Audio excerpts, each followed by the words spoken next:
Madam, ఈ చంద్రబాబు నాయుడు గారు ఒక విజనరీ. నేనొక విజన్‌ని, నాకొక విజనరీ అనేదుంది. నాకు 40 ఏళ్ల రాజకీయ చరిత్ర ఉంది అంటున్నారు కదా!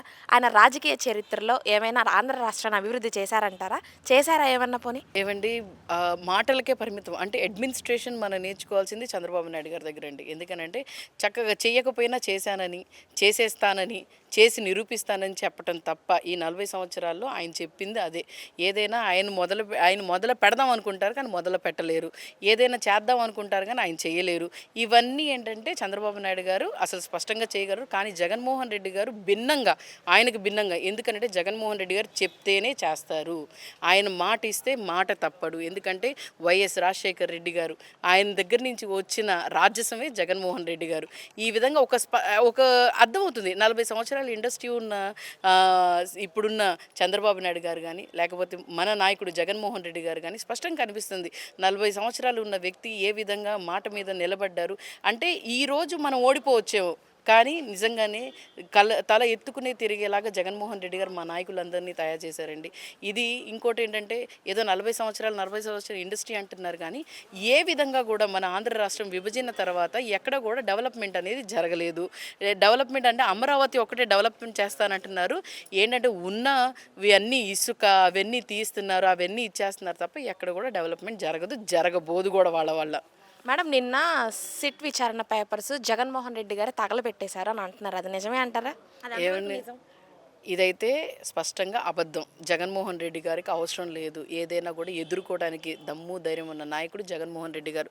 సూటిగా ఎదుర్కోవడానికి రెడీగా ఉన్నారు కాబట్టి ఇవన్నీ అవాస్తవాలు.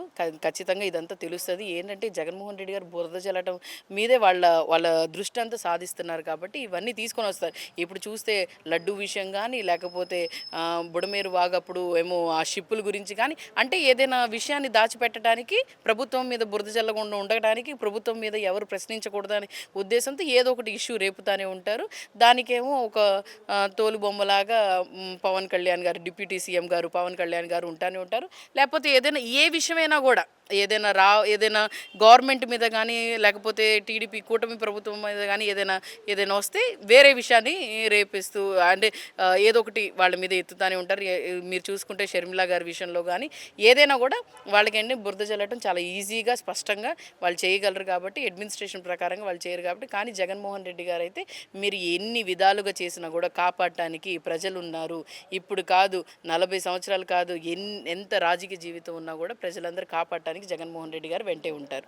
ఫైనల్‌గా ఇప్పుడు జగన్మోహన్ రెడ్డి గారు వైఎస్ఆర్‌సీపీ పార్టీ మునిగిపోయింది. అట్టడుగు స్థితికి వెళ్ళిపోయింది. ఇప్పుడు వైఎస్ఆర్‌సీపీ పార్టీ ఏమీ లేదు అని చెప్పి అందరూ అంటున్నారు. దాని గురించి మీరేమంటారు? నెక్స్ట్ వైఎస్ఆర్‌సీపీ పార్టీ రానున్న రోజుల్లో ఎలా ఉంటుంది అనేది మీరు మాకు చెప్పగలరా? ఏవండి ఇది ఒక సిస్టమాటిక్ వేగా జగన్మోహన్ రెడ్డి గారు అయితే ప్రజల వెంటే ఉంటారు అని చెప్పడానికి ఎప్పుడు కూడా ఒక నిదర్శనమే. ఈరోజు మునిగిపోయిద్ది లేకపోతే కూరుకుపోయిద్ది అని అంటే ఒకటి నుంచి మొదలుపెట్టి ఈరోజు 151 తీసుకొని వచ్చి దాని తర్వాత ఏదో 11 సీట్లు వచ్చినామంతా మేము ఓడిపోలేదండి. 40% మాకు ఓట్ షేర్ ఉంది. 40% ఓట్ షేర్ ఉందంటే అక్కడే మీరు భయపడుతున్నారు.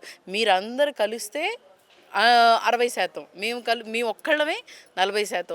ఎక్కడికి వెళ్ళదు.